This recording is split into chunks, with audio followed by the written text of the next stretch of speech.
两头子小鬼抬元宝，一只抬进门，通杀。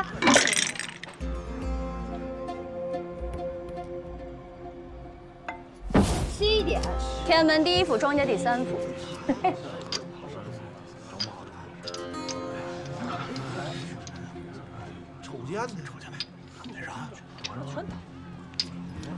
你刚才就被这大哥骗了钱啊？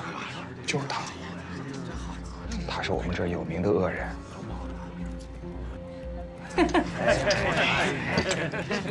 你输了，是个对子。什么对的不对的？你看清楚，这张牌是10点，这张牌是11点，是你输了。你赖个屁啊！哎，点子大就赢，点子小就输，也没有天杠地杠是吗？谁敢说不是？兄弟，你们关外都是这么玩牌的吗？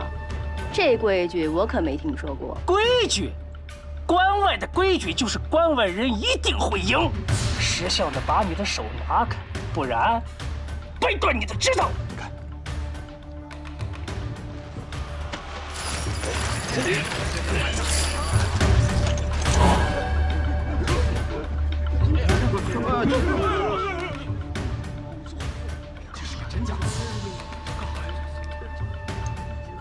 按照你们关外的规矩，是你脑袋硬，还是我子弹硬？怎么？我是厦大，有种你就开枪，开！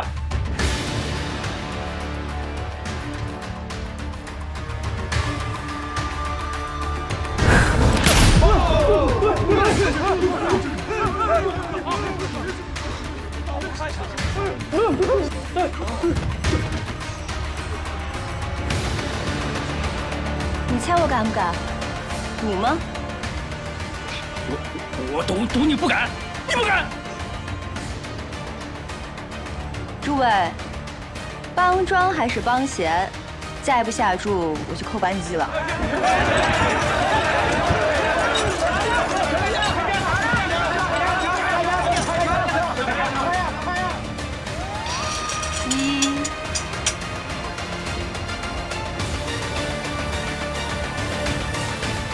2。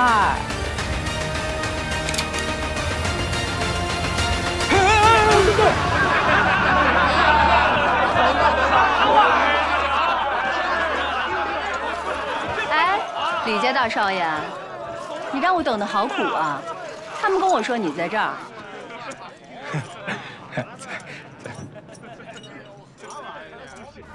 走！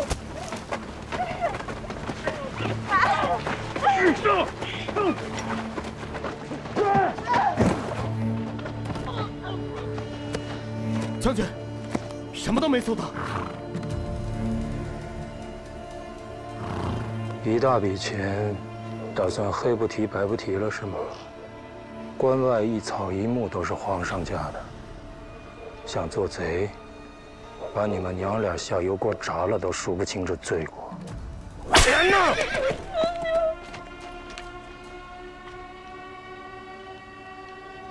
不知道，没见过钱。哎，徐官太，徐官太，他男人刚入土啊，给个面子。反了，都活腻了啊！给我听好了，不把钱交出来，整个屯子都别想好过。我还就真不信了，撬不开一张活人的嘴。忘了再走，回去慢慢问。上来！走！你们把这房子挖地3尺，那姓苏的坟也挖开看看有没有藏东西。走。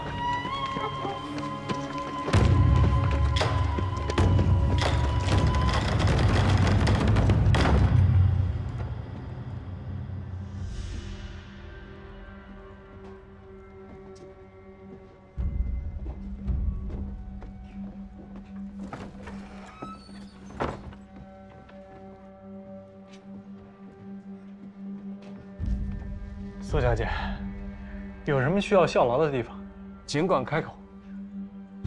这是我当地的好朋友，武兄，他对宁古塔的事儿熟得很。我在这儿的马场买了300匹马，需要运到中原。古先生有什么好办法？买马，为什么要来这里啊？要是论耐力，穿马、颠马都挺好。难道你要买的是军马？还不知尊驾是谁呢？我敢说，你敢听吗？这个雇大船从海路上走便是。这马要运到南边儿，坐海船，岂非越走越远？马运到南边，你是？我怎么？武先生怕了，可以先走。你是反贼，我是流民，没什么好怕的。顾兄，你不是想帮那对母子吗？苏小姐能走了，你跟那孩子自然也能走，帮他就帮你了。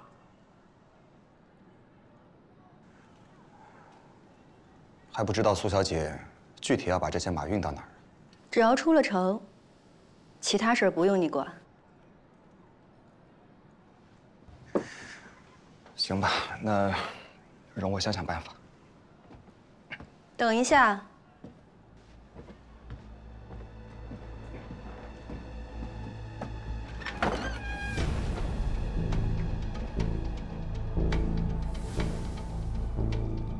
辛苦古先生。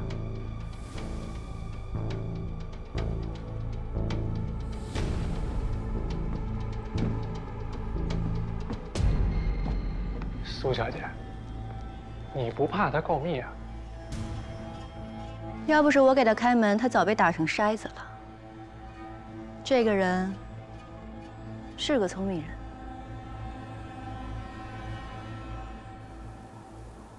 将军恭候万代，小明给您磕头了。天寒地冻的，跑这儿来干什么？受朋友之托，运点海盐回去。哪儿的人啊？回将军话，小明是山西平遥人。我听说山西之富全国第一，那儿的人放个屁都油裤裆。这点门包换到别人也就算了，你嘛，古平原去那么久，回来没有啊？刚刚回来。那怎么不告诉我呀？让他滚过来！这。将军，那小人告退。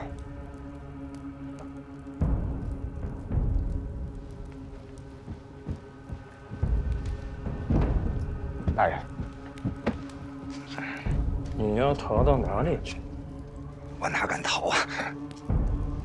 我把苏家那娘们儿和小崽子都丢到地牢里了，像苏那死鬼，我都让人挖出来搜了几遍。这钱到底藏哪儿啊？这个事儿要着落在你头上啊，这个我去谈。只不过他男人命都搭进去了，这抽水方面该怎么抽啊？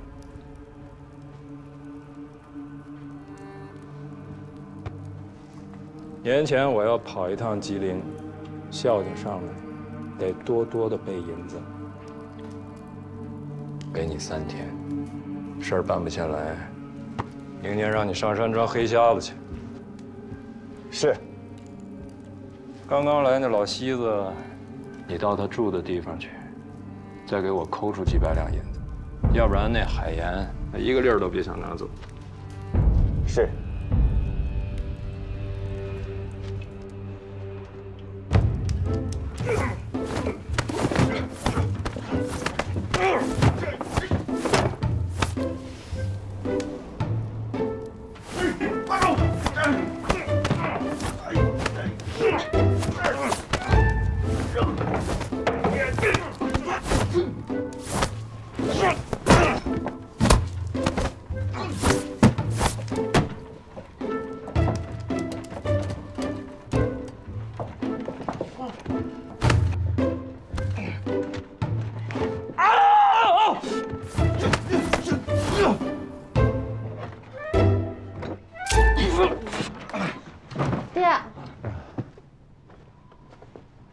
给我弄点茶来。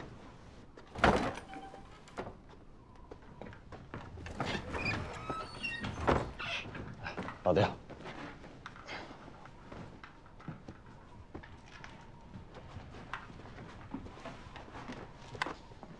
您说这天越来越冷啊，咱们在这待了2、3天了，哎呀，也是有点闲。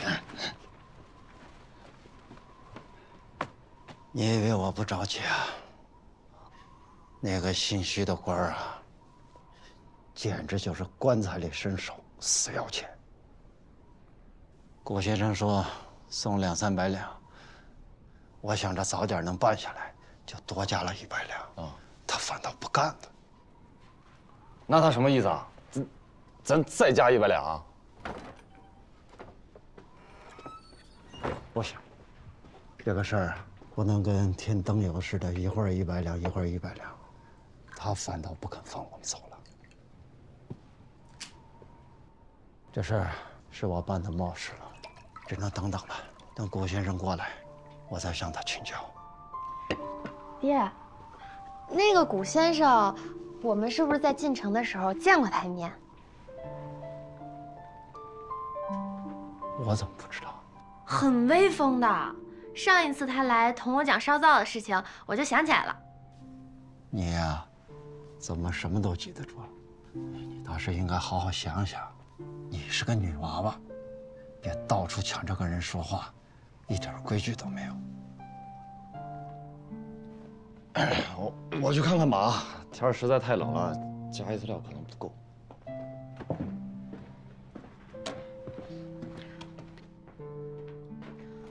我回屋睡觉了，爹。哎，你给我续上水再走啊！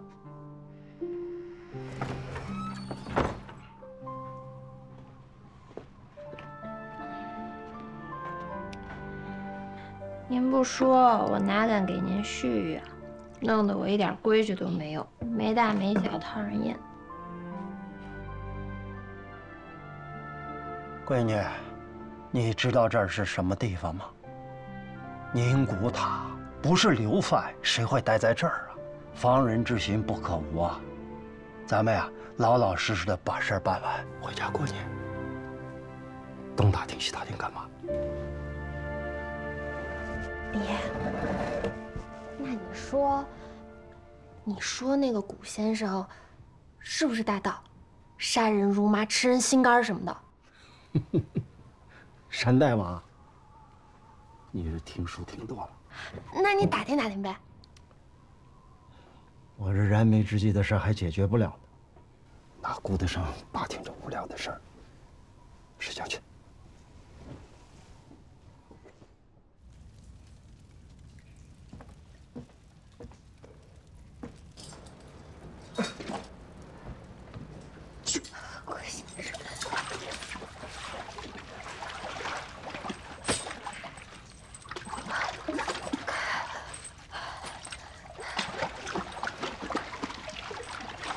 大嫂，苏大哥的尸首我找回来了，已经埋上了。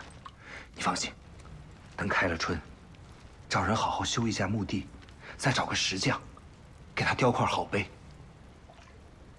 谢谢你的好意啊，顾先生。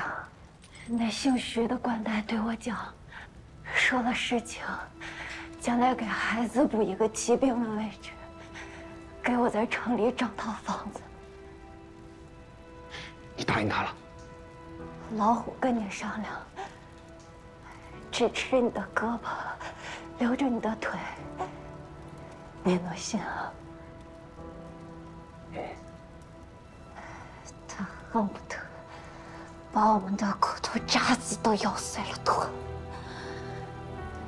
大嫂果然有见识，他还限了日子。几天？3天。我会尽快救你们出来，你们一定要坚持住。顾兄弟，我只求你一件事，你一定要把孩子带走，我求你了。娘，我求你，我哪儿也不走。你别，我就在江身边，就在江身边。我给你可好了，顾先生，我只求你这一件事把孩子。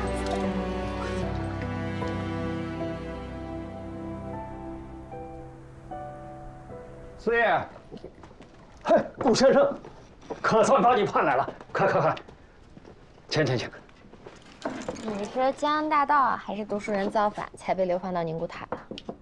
净说孩子话，请他出去。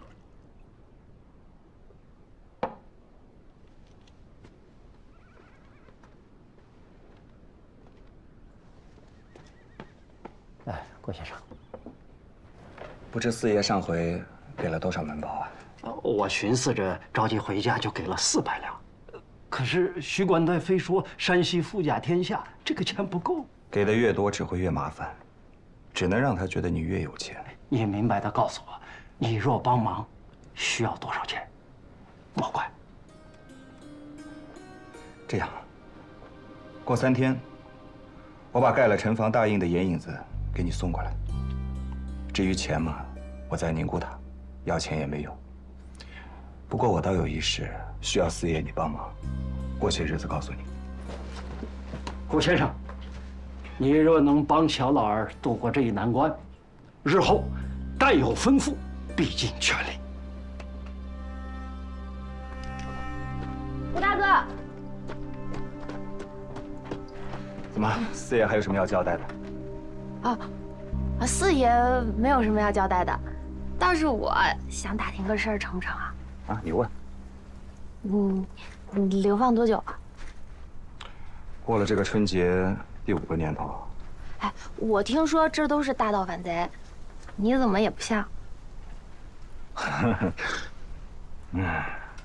我就是大盗反贼。我之前杀了很多人，所到之处鸡犬不留。我不仅杀他们，我还抽他们的筋，喝他们的血。吹牛吧你！你从头到脚就是个书生。我要是大盗反贼就好了，一刀抹了我，省得我在这里不人不鬼的熬着。哎，百无一用是书生啊，这鬼地方，以后能不来别来了。哎，你当我害怕吗？我跟着爹去西蒙送药材，春天的时候，到处都是狼群，我们睡觉都要点着火把自己围上，我也没怕过。野物固然凶残，却比人强上许多。这天底下最歹毒的就是人心。年纪轻轻，说话像个老头子。我有吗？你是犯什么罪来的？哎，不高兴可以不说啊。说也无妨。当年我会试的时候，就是考状元。是考状元。当年我会试的时候，有人在门外叫我的名字，说我娘在家中重病了。你说我哪还有心思再考下去？匆匆交了试卷，准备出去，但科场有科场的规矩，我就跟他们起了争执。他们呢，就说我咆哮科场，把我抓起来，流放到这里了。那你是被人害了？后来我也托人打听了，我娘在安徽安然无恙了。很明显就是有人在科场诬陷我。这5年来，我朝思暮想，却还是没有头绪。你是好人，老天爷保佑你，一定能查清楚，不会不明不白就被冤枉一辈子的。死丫头，跑哪儿去了？来了！哎，我还要再问一句，这5年吃了不少苦吧？哎，比起别人算不错了。刚来的那1年在海盐厂干的，双眼几乎瞎了。后来遇到一个懂医术的，帮我调理，这些年慢慢康复了。你还有什么要问的？我不问了。我爹呀说的对，我呀就是不会说话，一说话就戳人脊梁骨。你不许生气啊！哎，你几时回到中原？到山西来找我们？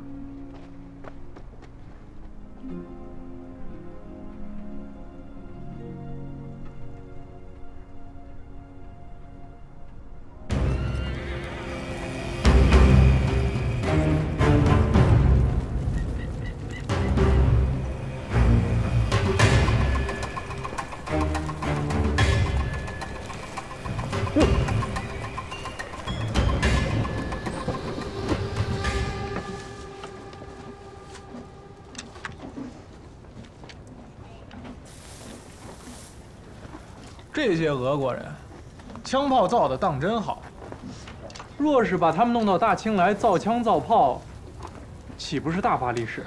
眼下南方战事吃紧，连买枪炮都难，更别提造枪造炮。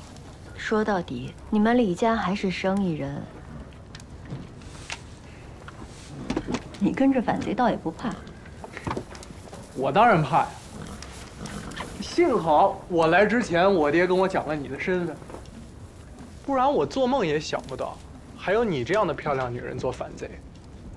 还有件事我也很纳闷，我爹那种树上掉下来片树叶都怕砸脑袋的人，怎么会和苏小姐认识？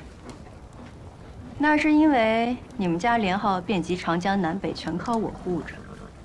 长江以南也许你家做生意，你说他胆子小，哼，商人见了钱，胆子比天还大。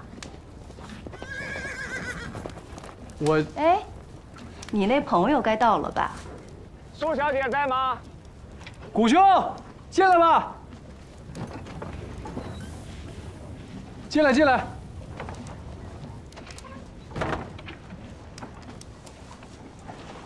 坐。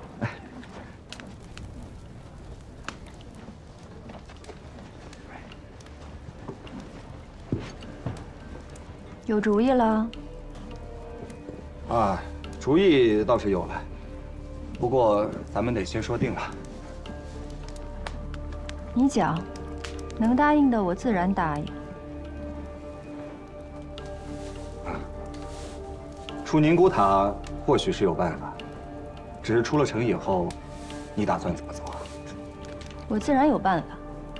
这可不行，你得给我指一条踏实的路。你这300匹战马，出了城以后，过哪个关卡都不容易。再说了，我还带着个孩子，我不能稀里糊涂的就把小命给丢了，是吧？哎呀，顾兄，我看你这就是害怕。我九死一生来到宁古塔，死我倒不怕，只是家中还有老母和兄弟，我不能因为伙同你们而连累到他们。你得让我信你。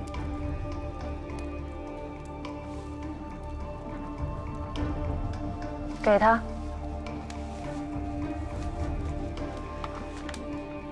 辽阳卫的守将是我们的人，他已经给我们准备好关防。我们出山海关入直隶，下山东，坐船回南。如此便好。古先生不如同我一同回南，比留在中原要好得多。我不做反贼，这2个字很吓人吗？你宁可在这当奴才，也不肯为我效力。人各有志嘛。顾兄，你现在是个留人身份，谁敢收留你？谁敢保你？你想读书考不了功名，想做买卖，你连个籍贯都没有。你现在这样，你敢回家吗？天地之大，无处存身。这话见得明白。回到中原做个黑人，担惊受怕的活着，值吗？实不相瞒，高堂老母体弱多病，我若在这里一直待下去，怕是都没办法见她最后一面了。当年我在考场受辱，我的冤情也得查清楚。大丈夫岂能空劳于此啊？若苏小姐此次可以帮忙，我古平原定当结草衔环以报。好，古先生这句话我收下了。一点见面礼，留着防身。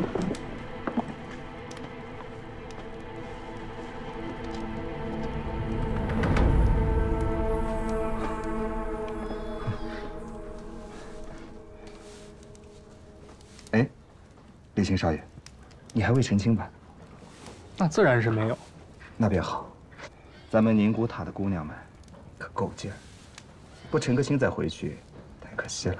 你这说什么酒话？妙计呀！来，随我进城，给你挑个好的。为什么非得是我呀？不是你5省连号的李清大少爷，谁用得了那么大排场啊？不是，哎，这非得是我。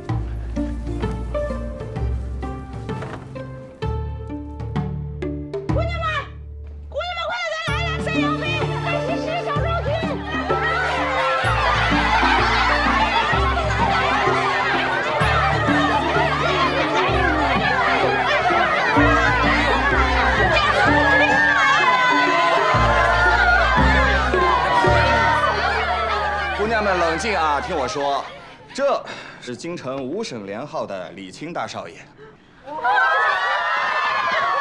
昨天晚上，他得了一梦，说非要在你们当中选择一个做他媳妇儿，还要带回京城做少奶奶呢。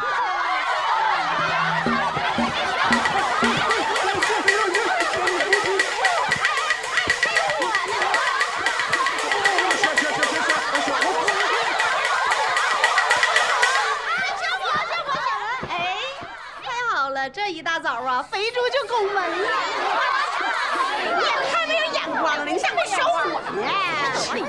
去吧，去吧，都给我下去！姑娘，您能不能先下来？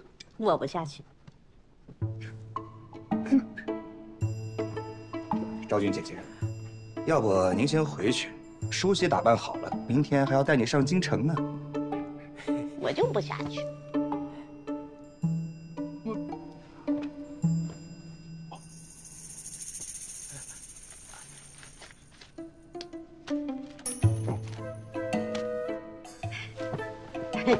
这还差不多。我跟你说呀，你可捡着了。我这一走啊，这宁古塔大半的老爷们儿都得哭死。差不多吧。李大少爷，我去布置洞房，少赔，回去。哎，我把卖身契还他。回去。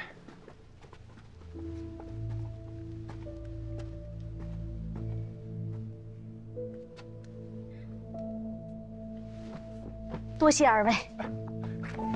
你快起来！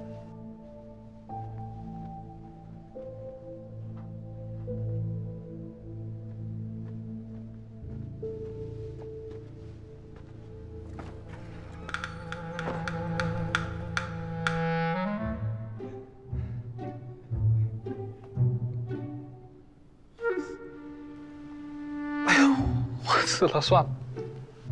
温柔乡啊，看来你是舍不得走了。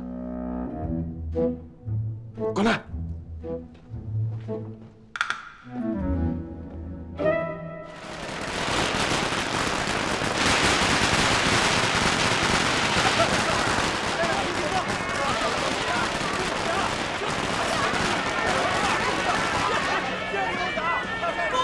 新娘子出来了！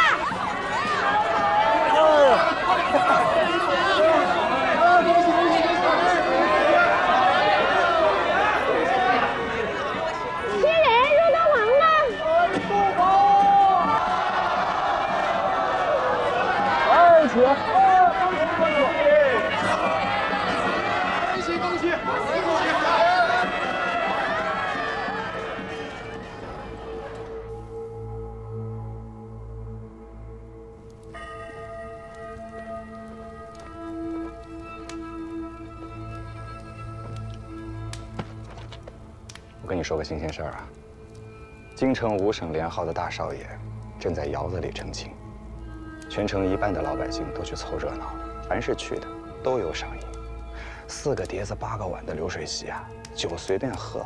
我刚回来，我现在进去陪他喝酒，你也知道的，他一喝多了就倒了。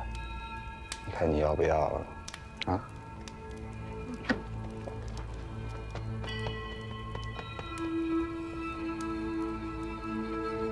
大人，我看你是嫌自己小命活够了，并不要等到明年春天，现在就把你扔到山里喂熊瞎子去。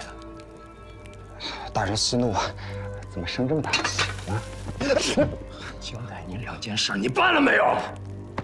说。回禀大人，您交代我的2件事，我都办妥了。钱呢？我跟那母子俩都谈过了，他们说，大人只要5万两银子，很仁慈了。要是能把他们母子送回中原，就算是10万两，也愿意乖乖的呈上啊。你答应的？啊？真的把他俩放了？你还有几年刑期啊？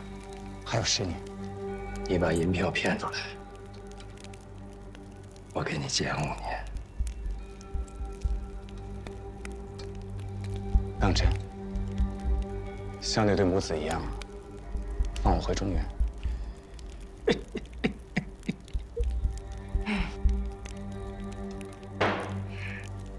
你活着回去。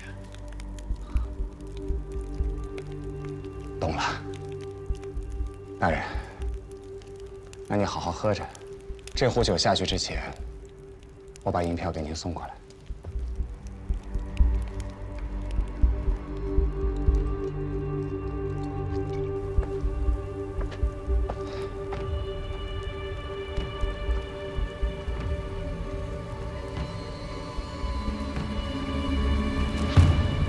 他信你，你得受了孩子这个礼。我们宁国坛上上下下，每个人都贪，贪财，更贪命，每个人都想逃出去，可怜可惜。顾兄，你呢？你是怎么来的？你想不想回去？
这对母子我就定了。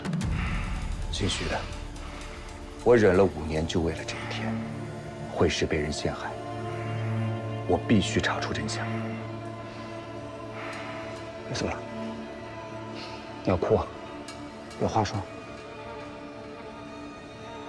这样，顾须海，我一条贱命，大不了咱俩一起死。嗯。顾兄，你把他们放了，我钱不要了。这些年你敛的财也够了，逼死了那么多人命。今天的事情你要想秋后算账，只找我一个人，记住了吗？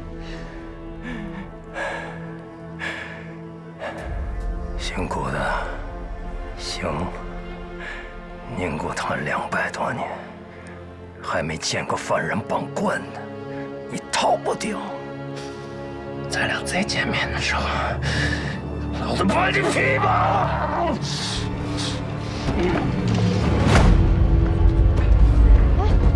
孩子，兄弟们快点，快点，快！快点！爹，演我都演好了。好，好了，准备回家。赵守儿回家了。上门。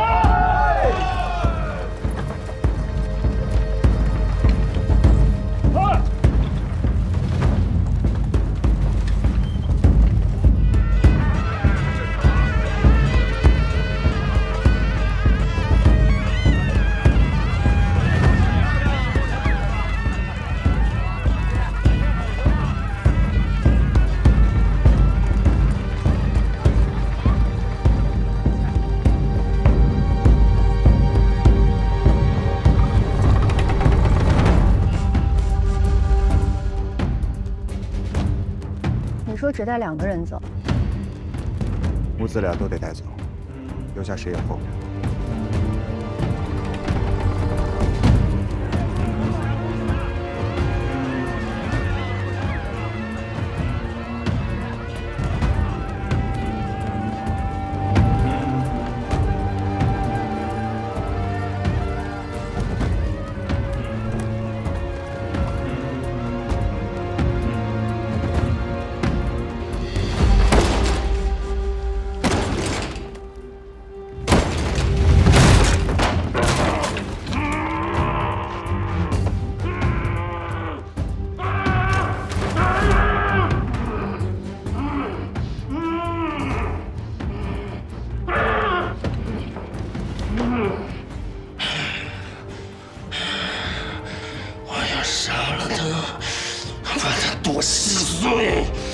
我要杀了他，杀了他！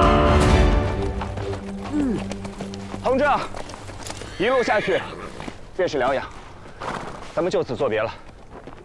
你不和我们一起走？昨天我让那姓徐的吃了个大亏，他一定不会善罢甘休。我们若在一起，只怕到最后谁也走不了。顾兄，李公子。 倘若这一次可以侥幸活下来，咱们中原再见吧。李兄，那就麻烦你照顾苏大嫂和她孩子。你放心吧，我都安排妥当了。我把他们娘俩放在京城的药铺里，买个身份，让孩子当个学徒。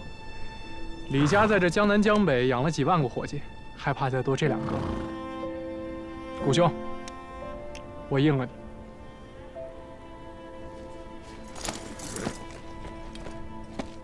别走！你倒是说句话呀！那徐管带要追上来，你能护着他吗？他现在自己走就是个死。一报还一报，这2人我带走，可把情分还完了。要护他，除非跟我回南。先走一步。哎，苏小姐，顾先生，等一下。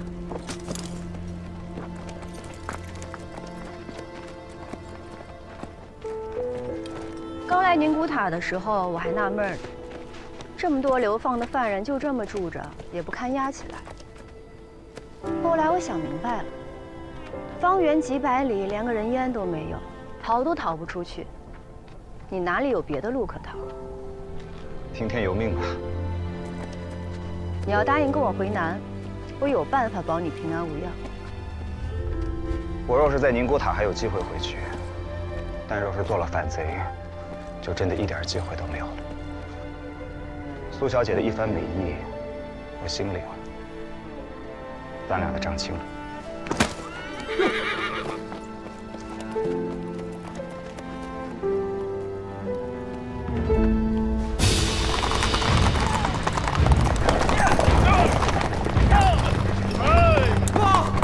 将军，有人看见姓古的往庄稼山方向跑了，还想逃？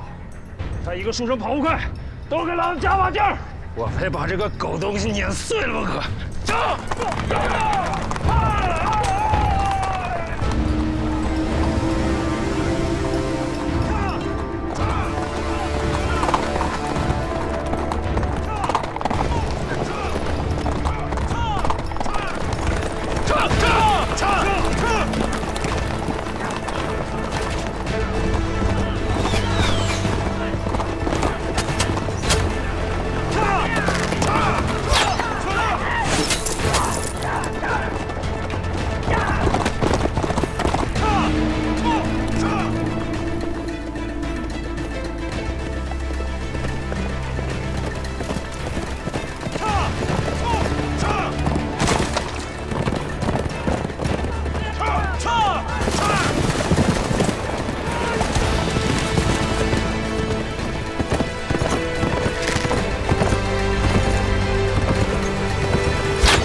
带着剑他们跑多远？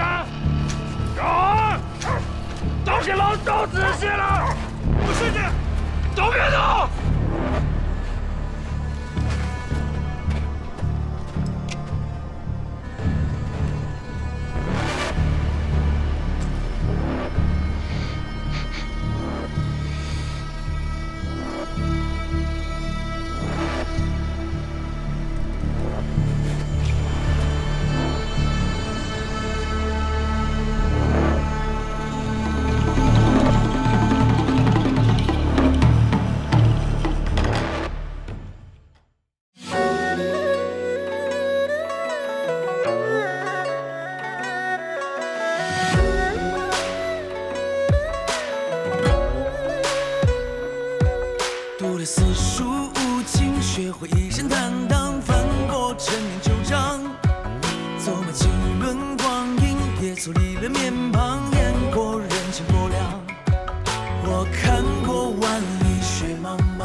戏正在开场，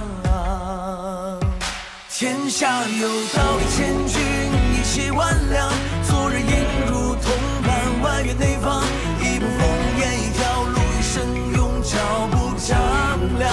嘿，众生万象，粉墨登场，说到最后总是传奇一桩，山里有道，我担当。嘿，日出东方。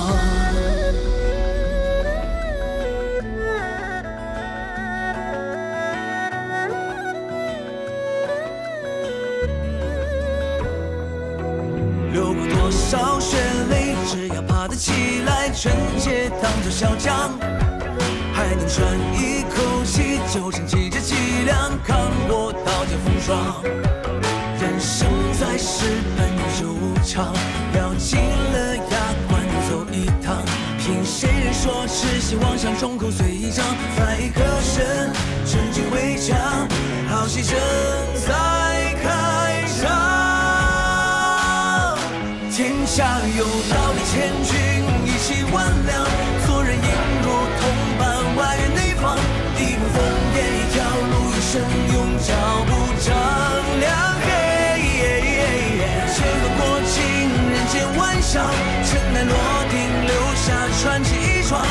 山河浩渺，我担当。